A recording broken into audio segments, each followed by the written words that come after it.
Are you getting Zoom error code 3000 while working on Zoom application? If yes, then watch this video till the end because I am going to give you the best solution. So the first step is to allow Zoom app from Windows Firewall. So you just need to search for allow an app through Windows Firewall.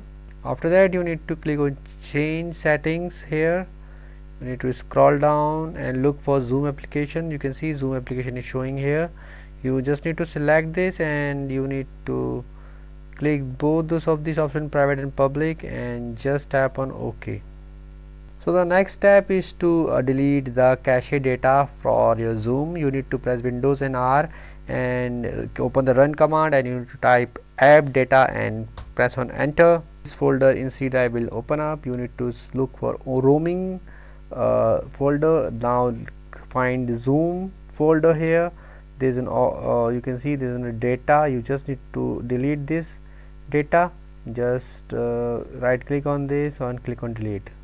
So the next step is to run troubleshooting for Windows Store. So you need to simply look for troubleshoot, go for troubleshoot setting. So you need to click on additional troubleshooters here, and you need to scroll down at the bottom. You can see there is an option of Windows Store apps.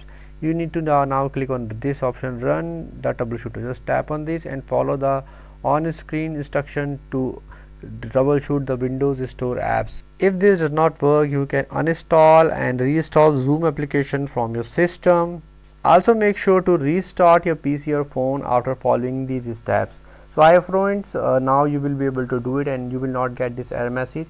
If you still face any problem, you are free to comment and I will definitely give you reply. If you find this video helpful, just hit on the like button and also subscribe my channel for my upcoming videos.